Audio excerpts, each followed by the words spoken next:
ओम गुरुदेवाय नमः। ओम परमात्मने नमः। मानव धर्म शास्त्र से मास पारायण द्वितीय पड़ाव आरंभ।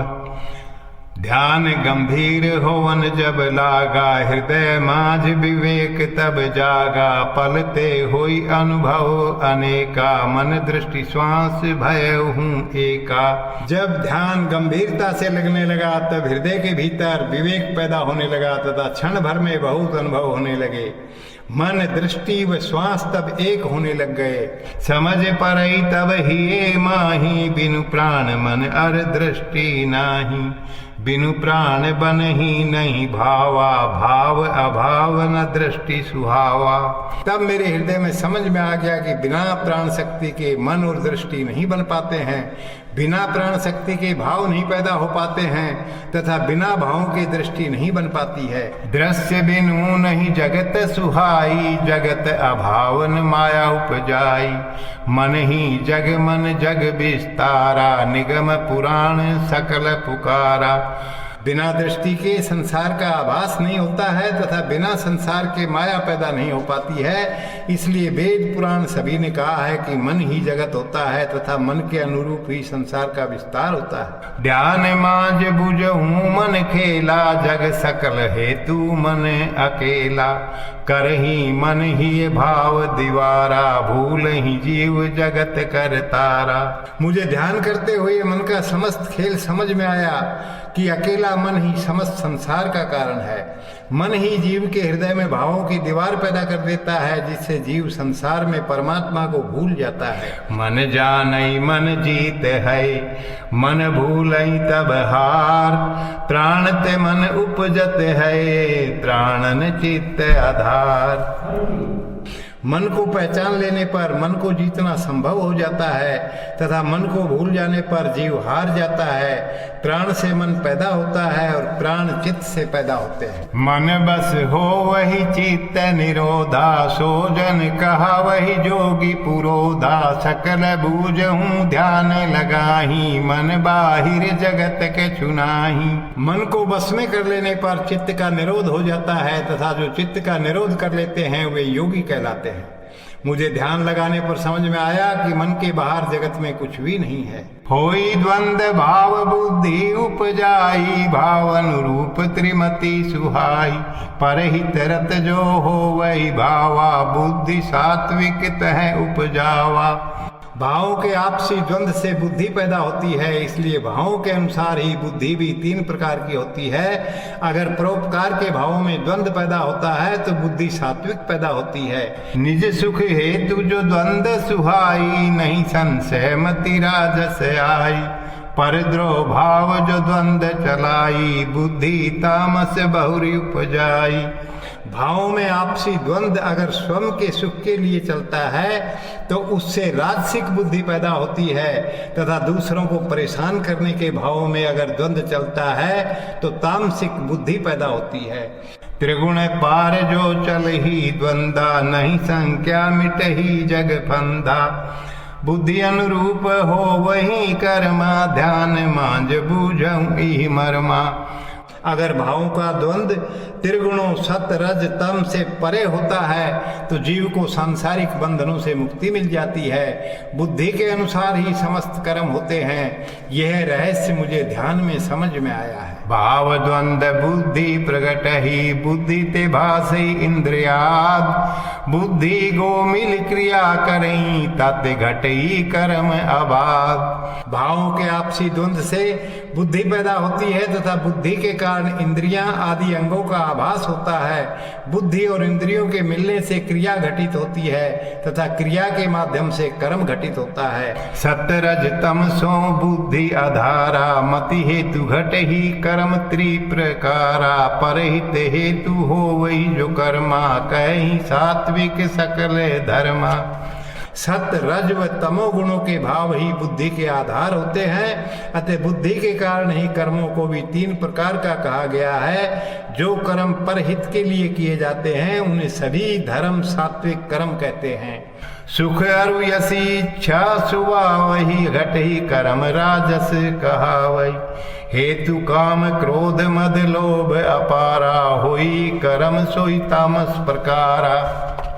जब मन में सुख और यश प्राप्त करने की इच्छा होती है तो जो कर्म होते हैं वे राजसिक कर्म कहलाते हैं, तथा जिन कर्मों का कारण काम, क्रोध, मद और लोभ होता है वे तामस कर्म कहलाते हैं। मति अनुरूप लाग ही जग सारा, सोई जगत भय हूँ त्रिप्रकारा। त्रिगुण प्रबल भाव एक धारा, बहत चलत सकल संसारा। बुद्धि के अनुसार ही समस्त संसार दिखाई देता है, इसलिए संसार भी 3 प्रकार का होता है। सत्य, रज और तम गुणों की प्रबल भावधारा होती है जिसमें समस्त संसार बहता चला जा रहा है। दया दान पर हित ही माही, सुख अरु धन इच्छा मन नाही। सतगुण प्रबल रजो गुण थोरा, सोई जुग त्रेता अनुभव मोरा। जब हृदय में दया, दान और परोपकार के भाव रहते हैं और सुख और धन की इच्छा नहीं सताती है, उस अवस्था में सतोगुण प्रबल होता है तथा रजोगुण थोड़ा बचा रहता है। मेरे अनुभव से संसार की इसी अवस्था को त्रेता युग की अवस्था कहा जाता है। सुतवित यसी इच्छा जो गाढ़ी, तामस कम जानी रजोगुण बाढ़ी। निज पर भाव प्रबल माया, जग द्वापर सोई मन समझाया। जब पुत्र, धन और यश की इच्छा प्रबल हो जाती है तब तमोगुण कम हो जाता है तथा रजोगुण बढ़ जाता है, जिससे मेरे तेरे के भाव पैदा होकर माया को प्रबल कर देते हैं।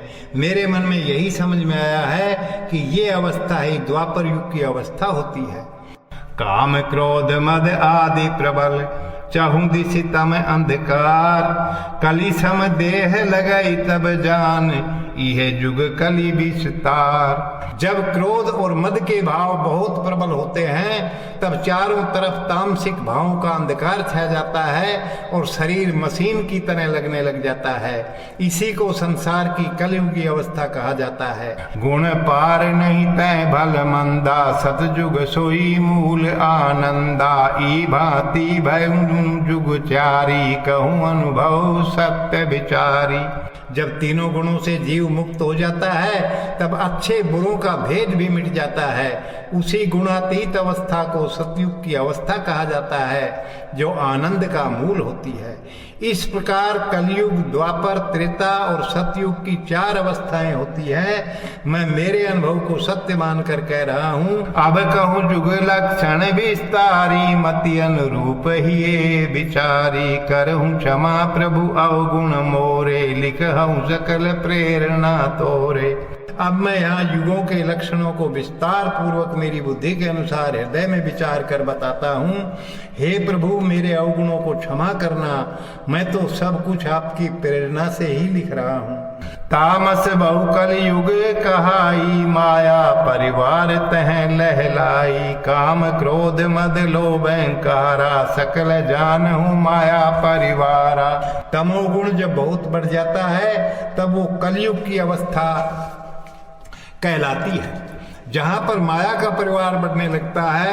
काम, क्रोध, मद, लोभ व अहंकार, इन सबको माया का परिवार जानना चाहिए। बहुसुत सुता माया उपजाई, छल छदम ईर्ष्यादि कटुताई। झूठ फरेब बहुरी मक्कारी, सकल जानहु माया नातेदारी। माया के बहुत से पुत्र पुत्रियां पैदा किए हुए हैं जिनमें छल, छद्म, ईर्ष्या आदि तथा कटुता रूपी पुत्र पुत्रियां हैं। झूठ, फरेब और धोखाधड़ी आदि भाव माया के रिश्तेदार होते हैं।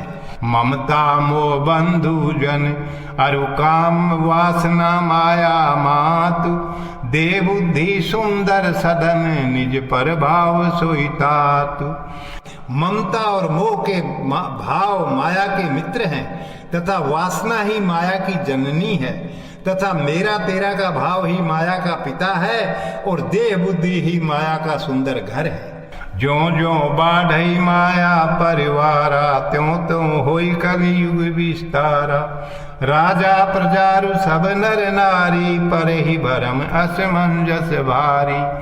जैसे जैसे माया का परिवार बढ़ने लगता है वैसे वैसे कलयुग का विस्तार होने लगता है तथा राजा, प्रजा और समस्त नर नारी भ्रमित होकर किम कर्तव्य विमूढ़ हो जाते हैं। बाढ़ई अज्ञता ज्ञान विसारी, होई कर्म दे बुद्धि अनुसारी। कलयुग सोई भूप अतिचारी, लोक स्याही मानई नहीं भिकारी। कलयुग में अज्ञान बढ़ने लग जाता है, जिससे ज्ञान मिटने लग जाता है और जीव समस्त कर्म देह बुद्धि के अनुसार करने लग जाता है। कलयुग में राजा अत्याचार करने वाला हो जाता है तथा विकार युक्त राजा लोकतंत्र में विश्वास नहीं करता है। सैन्य बल करे ही सब काजा, भोग चरम पावई नहीं लाजा। भय युक्त चल ही प्रशासन, दंड हेतु प्रजा अनुशासन।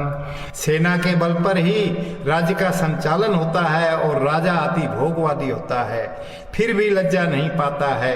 सारा प्रशासन भय के कारण चलता है तथा जनता भी दंड के भय से अनुशासित होती है। परहित बूझई नहीं कोई, शोषक अति होवई बड़ सोई।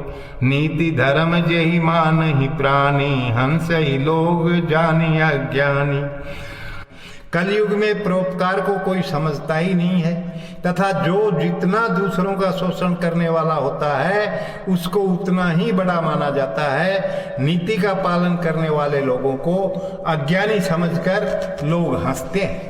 अज्ञानी यद्यपि ज्ञानी कहें, सदा देखें पर दोष। निज ही अवगुण भंडार भरा, तब हुन समझे महाढोर। कलयुग में जीव अज्ञानी होते हुए भी स्वयं को ज्ञानी ही मानता है तथा हमेशा दूसरों के दोषों को ही देखता रहता है, यद्यपि उसके स्वयं के हृदय में अवगुणों का भंडार भरा होता है। कलयुग में फिर भी मूर्ख जीव समझ नहीं पाता है। कदम कदम नटताना स्याही, भयऊं अबला तह लोका स्याही। करहि भूप परिग्रह विशाला, होई दीन जन सकल बेहाला। कलयुग में राजा कदम कदम पर तानाशाही करता है तथा लोक भावना अबला स्त्री की तरह असहाय हो जाती है। राजा विशाल संग्रह में लगा रहता है, जिससे लोग गरीब होकर बेहाल हो जाते हैं। जल ही समाज प्रतिशोध जवाला, राजा अरु प्रजा भयऊं बेहाला। नृप इच्छा सोई नीति सुहाई, परहित तह सपने नाई। सारा समाज बदले की आग में जलता रहता है तथा राजा और प्रजा दोनों की बेहाल अवस्था रहती है। कलयुग में राजा की इच्छा ही नीति बन जाती है, जहाँ पर परोपकार स्वप्न में भी नहीं होता है। दल फस ही स्वार्थ दल माही, कथनी करनी बहु भेद बढ़ाई। नीति विमुख होई दल पर धाना, लक्ष्य ही तय सत्ता पाना। सभी राजनीतिक दल स्वार्थ रूपी दलदल में फंस जाते हैं, जिससे दलों की कथनी और करनी में बहुत भेद हो जाता है। सभी प्रमुख दल नीति विमुख हो जाते हैं और सत्ता प्राप्त करना ही उनका लक्ष्य हो जाता है। स्वार्थ हेतु हिंसा तांडव, नीति न चलहि को मानव। धर्म अर्थ आतंक चहुओरा, भय बदरा बरसई घन घोरा। स्वार्थ के कारण समाज में हिंसा का तांडव होता रहता है तथा कोई भी मानव नीति पर नहीं चलते हैं। धर्म और अर्थ के नाम पर चारों तरफ आतंक छाया रहता है, जिससे समाज में भय का वातावरण बन जाता है। झूठ साच सब एक सम, जग भयऊं स्वार्थ प्रधान। परहित सपने नहीं, राजा प्रजा भई खींचा तान। झूठ और सच एक समान हो जाते हैं और संसार में स्वार्थ ही प्रधान हो जाता है। परहित की बात तो कोई सपने में भी नहीं सोचता है तथा राजा प्रजा के बीच खींचतान की स्थिति बनी रहती है। तामस धर्म देह कली समाना, चिंता नरक हेतु अज्ञाना। धर्म अनुरूप सदा भा समाजा, तामस धर्म तब काह सुकाजा। जब तामसिक भावों को धारण किया जाता है तब शरीर यंत्र की तरह लगने लग जाता है, जिससे जीव अज्ञान के कारण चिंता रूपी नरक में पड़ जाता है। धर्म के अनुसार ही समाज का स्वरूप बन जाता है। अतः कलयुग में तामस धर्म होने पर अच्छे कार्य कैसे हो सकते हैं। भूत प्रेत अरु पूजई पिशाचा, जानई नहीं कोई झूठन साचा। पर द्रोह हेतु करई सब पूजा, भूत प्रेतादि छाड़न जानहि दूजा। कलयुग में भूत और पिशाचों की पूजा करते हैं तथा झूठ और सत्य के भेद को कोई नहीं जानते हैं। दूसरों को परेशान करने के लिए ही पूजा करते हैं। तथा भूत प्रेत आदि को छोड़कर दूसरा कोई देवता नहीं जानते हैं। नाम धर्म करही बहु पाखंडा, अज्ञता हेतु चढ़ा वही मुंडा। मरम धर्म जानई नहीं कोई, पशुवत जीव ही जीव अज्ञ सोई। धर्म के नाम पर कलयुग में बहुत पाखंड किए जाते हैं तथा अज्ञानता के कारण बलि दी जाती है। धर्म के रहस्य को कोई नहीं जानते हैं और अज्ञानी जीव पशु की तरह जीवन जीते हैं। कर्म सब होई धर्म अनुसारी, बन है समाज कृत्य विचारी। धर्म कर्म सदा मेल अटूटा, तामस धर्म होई कर्म कलूटा। धर्म के अनुसार ही कर्म होते हैं तथा कर्मों के अनुसार समाज बनता है, इसलिए धर्म और कर्म का अटूट संबंध होता है तथा तामसिक धर्म होने पर दूषित कर्म ही होते हैं। भाव से धारणा बने, धारणा से धर्म महान। धर्म ते सब कर्म घटे, कर्म ते सकल जहान। जैसा भाव होता है वैसी ही धारणा बन जाती है और धारणा के अनुरूप धर्म बन जाता है। धर्म के अनुरूप ही कर्म होने लगते हैं और कर्म के अनुसार ही समाज का स्वरूप बनता है। तामस मन तो जीव सहाई, सोई कल जुग अंध कहाई। जंत्र तंत्र बहु जादू टोना, पाखंड प्रसार दिसी चौकोना। तब जीव का मन भाव तामसिक होता है तो जीव असहाय हो जाता है और उसी अवस्था को अंधा कलयुग कहा जाता है। उस अवस्था में जंत्र तंत्र और जादू टोना का बोलबाला हो जाता है तथा चारों दिशाओं में पाखंड फैल जाता है। आहार विहार बहु तामसता ही, दशा दूर कलिजुग कहन जाई। नारी पुरुष आत्म बलहीना, पशु बल प्रबल हेतु दशा दीना। आहार व्यवहार में बहुत तामसिकता होती है। कलयुग की दुर्दशा का वर्णन नहीं किया जा सकता है। कलयुग में नारी पुरुष सब में आत्मबल की कमी होती है तथा पशु बल ही प्रबल होता है, जिससे दीन अवस्था आ जाती है। ध्यान ज्ञान जान नहीं कोई, जब तप सपने नहीं होई। अबला बन है भोग समाना, सब डूबई समाज मद पाना। ध्यान ज्ञान को कोई नहीं जानते हैं तथा जप तप का विचार तो सपने में भी नहीं आता है। स्त्री को केवल भोग की वस्तु माना जाता है तथा पूरा समाज अहंकार के नशे में डूबा रहता है। कली दे बरत ही नर नारी, भोगई चिंता नरक अति भारी। कल जुग नरक बहु प्रकारा, पावई जीव स्वभाव अनुसारा। स्त्री पुरुष शरीर को मशीन की तरह मानते हैं जिससे चिंता रूपी नरक भोगते हैं। कलयुग में नरक रूपी चिंता बहुत प्रकार की होती है जो जीव के भाव के अनुसार होती है। स्वर्ग नरक दे बसे नहीं, कहीं गगन के पार। तामस भाव नरक देते हैं, भल भाव स्वर्ग द्वार। स्वर्ग और नरक की अवस्था शरीर में ही होती है, ये दोनों आकाश के पार नहीं होते हैं।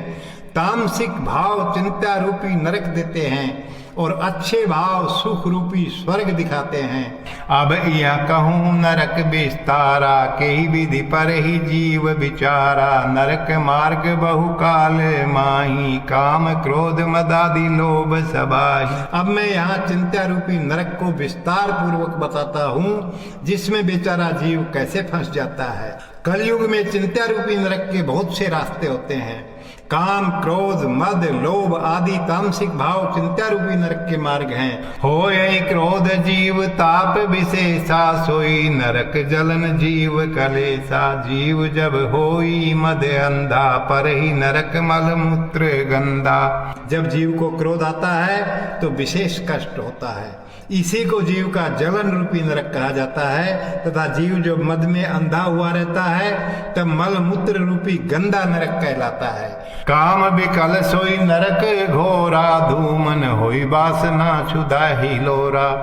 लोभ लिप्त जीव जब हो वही, तेल गरम सो देह ढो वही।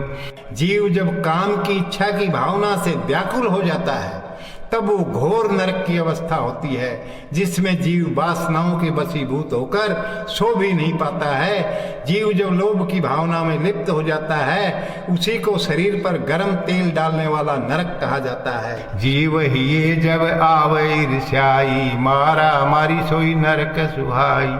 लालसा उठई जे ही मन माही, बरसई अंगार जलन छाई। जीव के हृदय में जब जलन का भाव आ जाता है, उसी अवस्था को आपस में मारा मारी करने वाला नरक कहा जाता है, तथा लालसा पैदा हो जाना ही आग बरसाने वाला नरक कहा जाता है, जिससे जीव को जलन होती रहती है। तामस भाव दे सकल देवही, जीव चिंता पार, चिंता ते जीव विकल अरु, चिंता ही नरक प्रकार। शरीर में सभी तामसिक भाव जीव को चिंता देते हैं, तथा चिंता से जीव व्याकुल हो जाता है, और चिंता को ही नरक के रूप में जाना जाता है।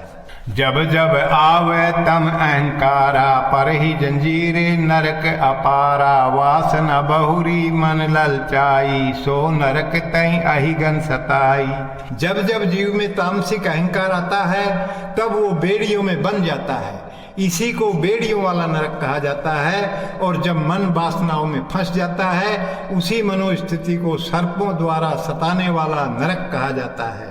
हो वही कर्म जब चोर जुआरी, भय नरक पाव जीव बिचारी, लोलुप लंपट गमन पर नारी, सो जीव अपयस नरक अधिकारी।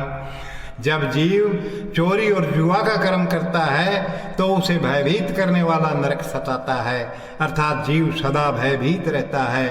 लोलुप लंपट और परनारी गमन करने वाला जीव अपमान रूपी नरक को प्राप्त करता है। पर निंदक कपटी गुरुद्रोही, नरक अंध बंद पावही सोही, मातु पिता करहीन सेवकाई, भोगई नरक उलावन ताही।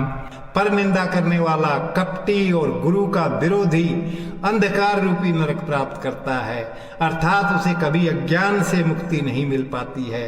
जो माता पिता की सेवा नहीं करते हैं, उन्हें उलावहन रूपी नरक चिंता सताता है। पति पत्नी जो करे ही झगड़ा, पर ही नरक जात ना तगड़ा, ज्ञानी जन जे करी अपमाना, सोई नरक अंधकूप समाना।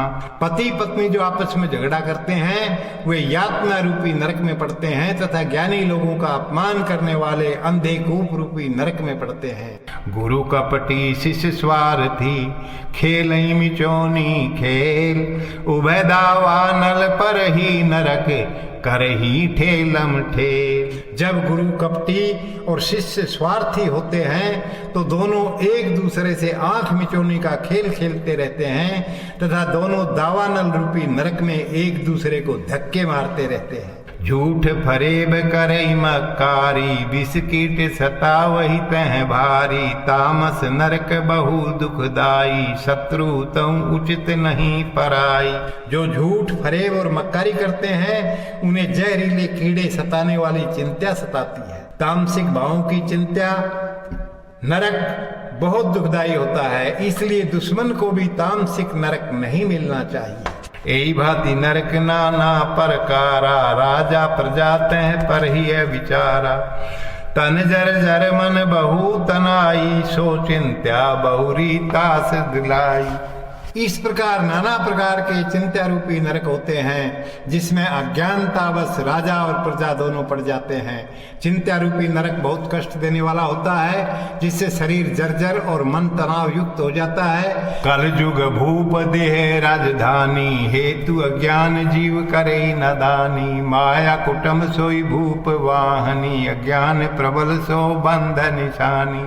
कलयुग रूपी राजा का शरीर ही राजधानी होता है, जहाँ अज्ञानता के कारण जीव फंस जाता है, तथा माया का परिवार ही कलयुग रूपी राजा की सेना होती है, और अज्ञान ही राजा की जेल होती है। दे सुख सोई सर्ग कल माही, तामस हेतु सोई अल्प सुहाई, नरक बहुरी सर्ग अति अल्पा, कली त्रास लागई समकल्पा। शारीरिक सुख ही कलयुग में स्वर्ग कहलाता है, जो तामसिकता के कारण बहुत थोड़ा होता है। कलयुग में नरक बहुत होता है, परंतु स्वर्ग थोड़ा सा होता है, इसलिए कलयुग का आभास कल्प के समान होता है। तामस मन कलि सदन नहीं, कहीं अन्य ठोर। चिंत्या सोई नरक है, सत्य ज्ञान नहीं किछु और। मन की तामसिक अवस्था ही कलयुग कहलाती है। कलयुग का दूसरा कोई स्थान नहीं होता है तथा चिंत्या ही नरक की अवस्था होती है। अतः इसके अलावा दूसरा कोई सत्य ज्ञान नहीं है। मन भाव सोई कल युग दाता, मन ते संभव कली त्राता। कलयुग लक्षण कहा बखानी, अब कहूँ द्वापर कहानी।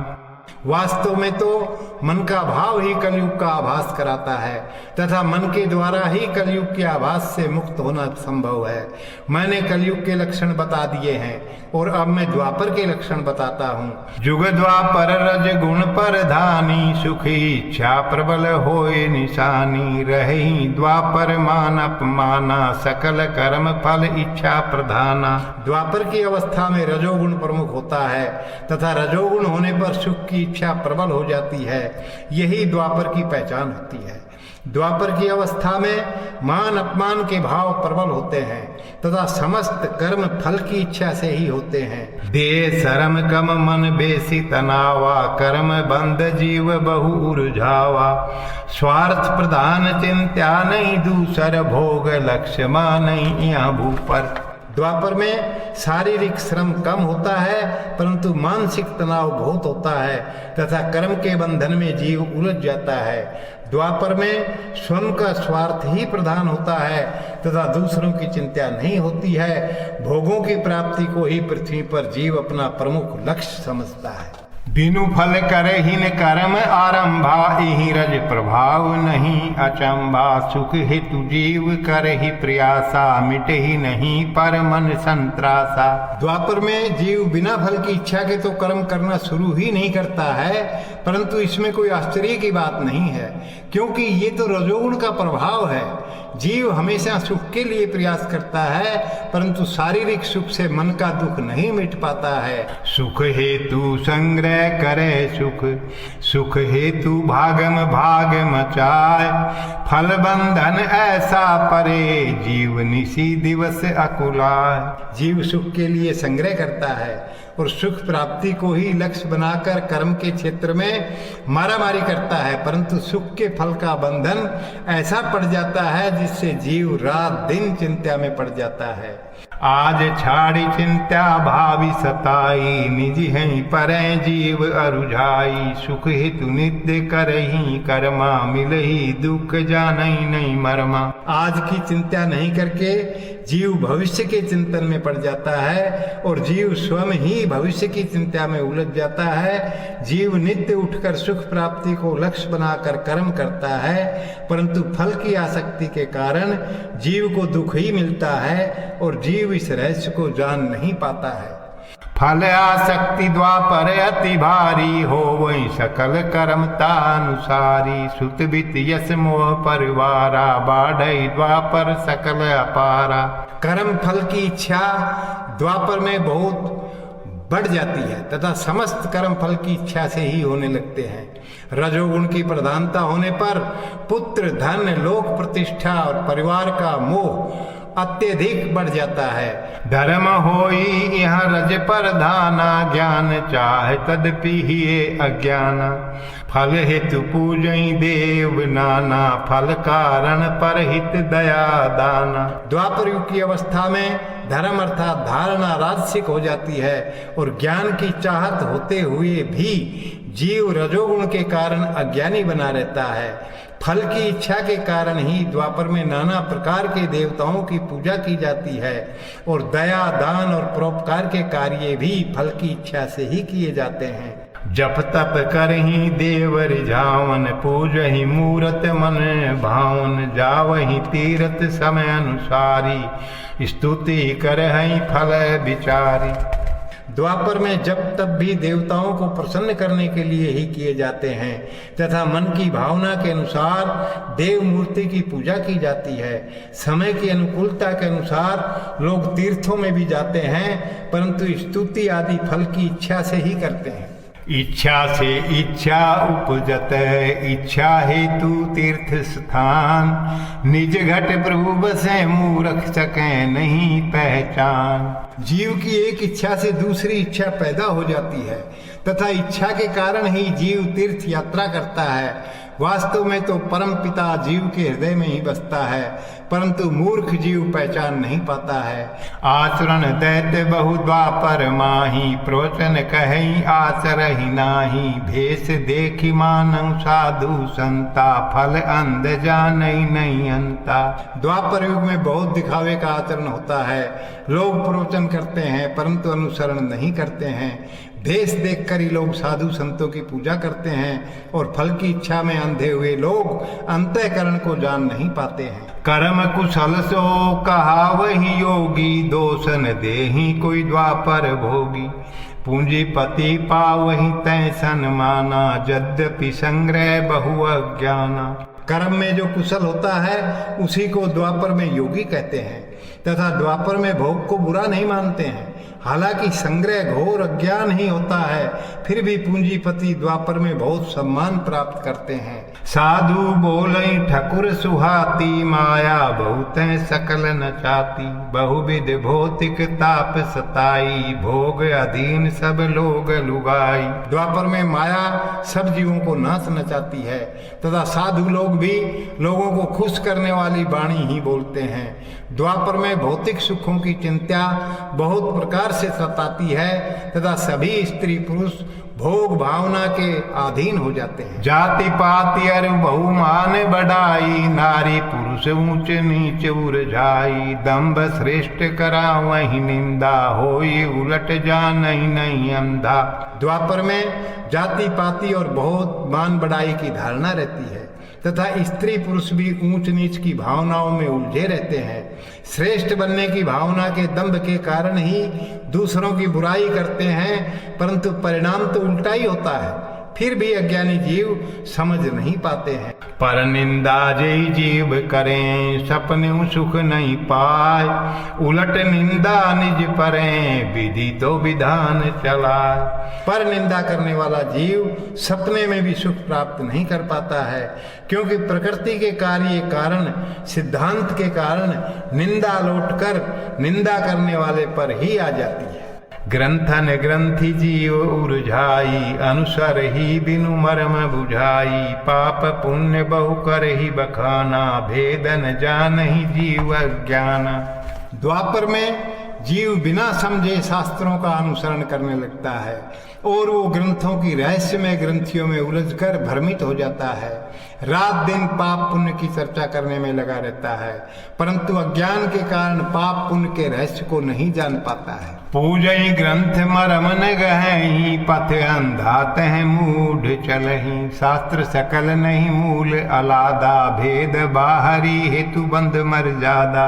द्वापर में ग्रंथों की पूजा करते हैं परंतु शास्त्रों के मर्म को नहीं ग्रहण करते हैं और पंथ बनाकर मूर्ख लोग अंधे पथ पर चलते हैं। सभी शास्त्र मूल रूप में तो एक ही हैं, परंतु मर्यादाओं के कारण बाहरी भेद दिखाई देता है। जब तप मख पूजा विधि नाना, बिनु क्रम चाही फल इंसाना। हेतु आसक्ति कर्म सकला, सर्ग नरक बंध जीव विकला।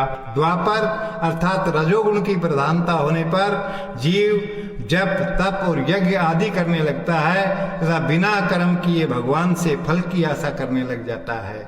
समस्त कर्म उस अवस्था में आसक्ति युक्त होते हैं जिससे स्वर्ग नरक की कल्पना के बंधन में जीव फंस जाता है। चमक दमक भल तय लागहि, देन स्वर जदपि न मानहि। प्रभु गुण करहि बहु बखाना, फल इच्छा पर ही प्रधाना। रजोगुण की प्रधानता होने पर चमक दमक अच्छी लगती है तथा नश्वर होते हुए भी जीव शरीर की नश्वरता में विश्वास नहीं करता है। फल की इच्छा को हृदय में रखकर जीव द्वापर में नाना प्रकार से भगवान के गुणों का बखान करने लगता है। सुख लालसा मोह प्रबल, सदाता हेतु धन कमाए। पाप पुण्य कल्पना करें, वृथा कर्म बंध बढ़ाए। सुख प्राप्त करने की प्रबल लालसा मन में होती है और मोह भी प्रबल होता है तथा उसी के कारण हमेशा जीव धन कमाने में लगा रहता है। पाप पुण्य की कल्पना करके जीव द्वापर में व्यर्थ में ही कर्म का बंधन डाल लेता है।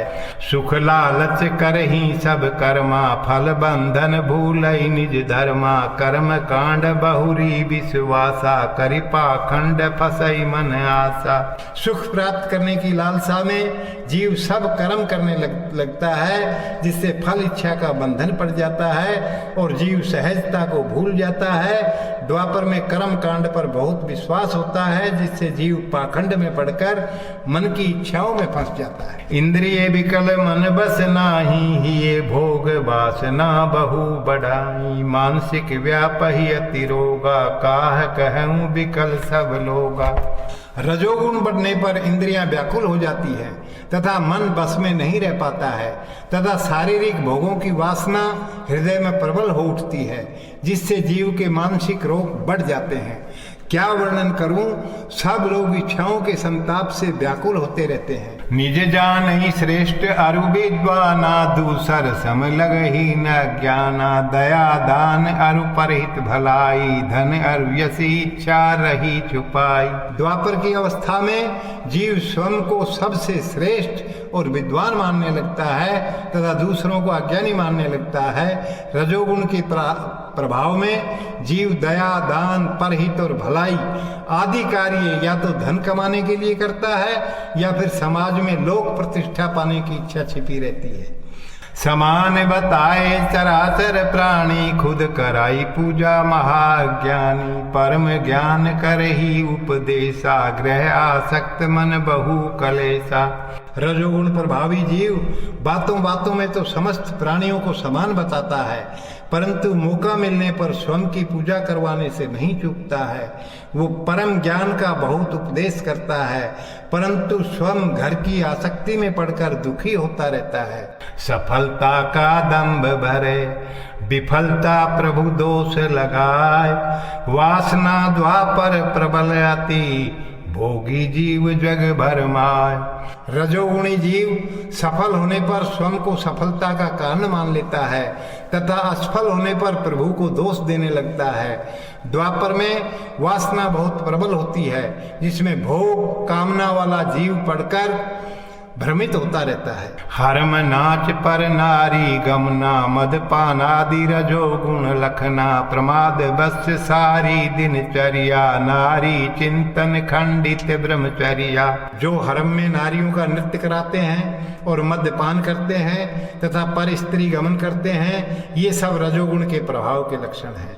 ऐसे लोगों की दिनचर्या प्रमादवशी होती है तथा पर नारी के चिंतन से ब्रह्मचर्य खंडित होता रहता है। पदलिप्सा अरु चाटुकताई, भोग अधीन सब लोग लुगाई, लोगन ही लालच बहु भांति, सुख जुगत खोजहु दिन राति। पद प्राप्त करने की लालसा, चाटुकारिता और भोग इच्छा सब स्त्री पुरुषों को अधीन किए रहती है। लोगों के हृदय में लालच बहुत प्रकार से छिपा रहता है तथा रात दिन सुख प्राप्त करने की युक्ति खोजते रहते हैं। परदारा चिंतन मन माही, निज नारी अनुराग ही नाही, भोगन हेतु करई सब कर्मा, जीव मूढ़ भूलई प्रकृति धर्मा। द्वापर में मनुष्य दूसरों की स्त्रियों का मन में चिंतन करता रहता है और स्वयं की पत्नी के प्रति स्नेह नहीं रखता है। मूर्ख जीव द्वापर में भोग प्राप्ति के लिए ही सब कर्म करता है तथा प्रकृति के सहज धर्म को भूल जाता है। दरस परस करही मद पाना, देखई भोग अति हर्षाना, जीव हो वही तब भोग अधीना, ज्ञान ही चिंता नवीना। रजोगुणी लोग मिलजुल कर मद्यपान करते हैं तथा भोगों को देखकर हर्षित हो उठते हैं। रजोगुण से जीव भोगों के अधीन हो जाता है तथा जीव के हृदय में अज्ञान छा जाता है, जिससे नई नई चिंताएं पैदा होने लग जाती है। देह जर जर गोसाय तब हून मन अघाय, भाव सागर उत्ताल भयऊं, चिंत्या दावा नल जलाय। सारा शरीर जर्जर हो जाए तब भी मन भोगों से नहीं अघाता है। भोगों से भाव रूपी सागर उत्ताल हो उठता है, जिससे चिंता रूपी अग्नि जीव को बहुत प्रकार से जलाने लगती। द्वापर चितवित शिथिर नाही, बिरथा सकल जीव भर माही। कलि अरु द्वापर नहीं बहु भेदा, उभय हेतु पाई जीव सब खेदा।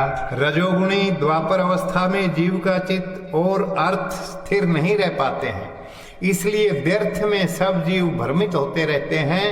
कलयुग तामसिक और द्वापर रजोगुण में बहुत ज्यादा अंतर नहीं होता है, क्योंकि राजसिक और तामसिक गुण जीव को भाव रूपी कष्ट देते हैं। द्वापर सुख दुख एक समाना, भंवर जाल तह जीव फसाना। अष्ट सुख होई द्वापर माही, निगम पुराण सो सर्ग बताई। द्वापर युग राजसिक अवस्था में सुख दुख एक समान मात्रा में होते हैं, जिनके भंवर जाल में बेचारा जीव फंस जाता है।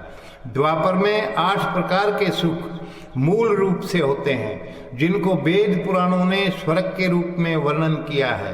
मन सर्ग सोई कहूँ बखानी, जाल भोग बूझई नहीं अज्ञानी। यश प्रताप फैलई चौ मोरा, सोई भयऊ स्वर्ग मन ठोरा।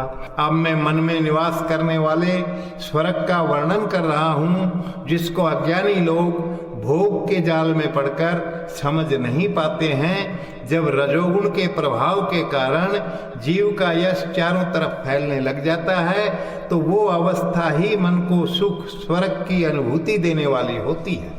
भूषण बसन व्यंजन नाना, मिल ही सकल मन अनुमाना। सोई भा प्रथम स्वर्ग प्रकारा, पावहि जीव कर्म अनुसारा। जब जीव को मनपसंद खाना और वस्त्र मिल जाते हैं, तो वह स्वर्ग की प्रथम अवस्था होती है, जो कर्म की क्षमता के अनुसार ही जीव को मिल पाती है। सर्ग ठिकाना मन जीव का, मन बाहिर कछु नाय। सुख अनुभूति जब मिलई, सोई सर्ग बैकुंठ कहाय। स्वर्ग का निवास स्थान जीव का मन ही होता है, तथा मन के बाहर स्वर्ग नरक कुछ भी नहीं होता है। जीव को जब सुख की अनुभूति होती है, वो अवस्था ही स्वर्ग और बैकुंठ की कहलाती है।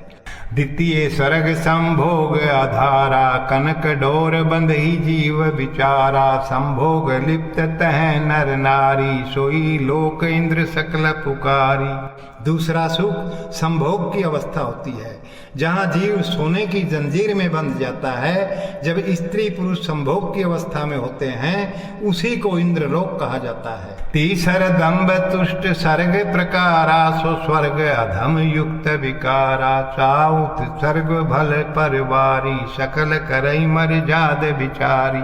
जीव को तीसरा सुख स्वयं के दम्भ अहंकार की संतुष्टि से मिलता है। दम्भ संतुष्टि कराने वाला सुख स्वर्ग अधम प्रकृति का होता है।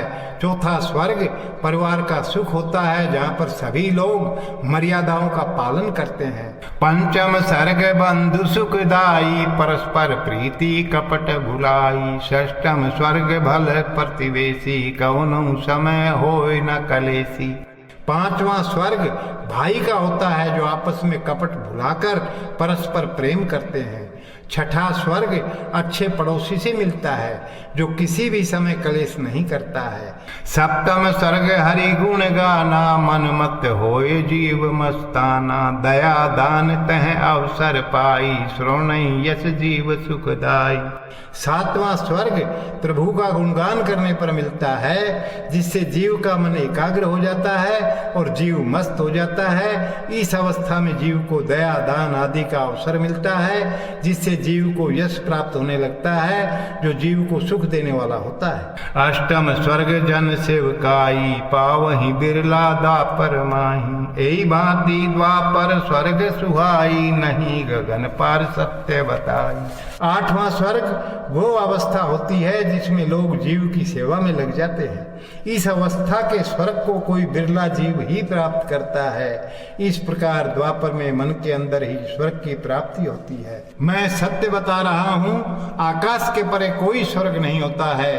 मन कल्पना जग भ्रमित ही, नहीं विवेक विचार। निज सुख दुख निज बस वृथा, देई दोष करता। मन की कल्पनाओं के कारण सारा संसार भ्रमित हो रहा है, तथा कोई हृदय में विचार करके नहीं देख रहा है कि जीव स्वयं ही स्वयं के सुख दुख का कारण होता है। परमपिता को तो व्यर्थ में दोष लगाया जाता है।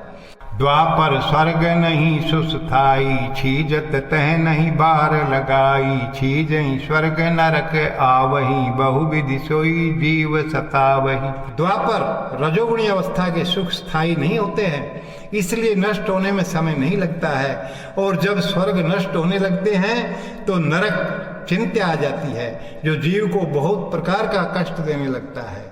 द्वापर नरक हूँ अष्ट प्रकारी, भोगई जीव सुकर्म अनुसारी। प्रथम नरक भय अपमाना, ताप जीव तय ही अकुलाना। द्वापर में रजोगुण में चिंता नरक भी 8 प्रकार की होती है, जो जीव को कर्मों के अनुसार सताती है। द्वापर में पहला नरक अपमान का भय होता है, जिससे जीव के हृदय में तपन होने लगती है। दूसर नरक पर सुख देखी, ये जलन मन ताप विशेषी। तीसर नरक पर निंदा भावा, कारण जीव बहु तड़पावा। द्वापर में दूसरे प्रकार की चिंता दूसरों के सुखों को देखकर होती है, जिससे जीव के हृदय में जलन और मन में तप्त होने लगती है। तीसरी चिंता दूसरों की निंदा से होती है, जिसमें पढ़कर जीव बिना कारण के ही तड़पने लगता है। चौथ नरक होई देह विकारी, भोग सुलभ सके न भोग विचारी। पंचम नरक कलह परिवारा, पाई पल पल दुख जीव विचारा। चौथे प्रकार की चिंता देह के विकारों से पैदा होती है। उस अवस्था में जीव को सारे सुख सुलभ होते हैं, परंतु शारीरिक विकारों के कारण जीव भोगों को भोग नहीं पाता है। पांचवा नरक परिवार में कलेश होने से होता है, जिससे जीव पल पल में दुख भोगता है। जो सुख नहीं परिवार में, कबहू न बाहिर मिल पाए। नरक भोग मूढ़ जन, बिरथा जन्म मनुष्य का जाए। जब परिवार में ही सुख नहीं है तो जीव को बाहर भी सुख नहीं मिल पाता है। मूर्ख लोग इस रहस्य को नहीं जान पाते हैं, इसलिए चिंता रूपी नरक भोगते रहते हैं, जिससे उनका मनुष्य जन्म लेना व्यर्थ ही चला जाता है।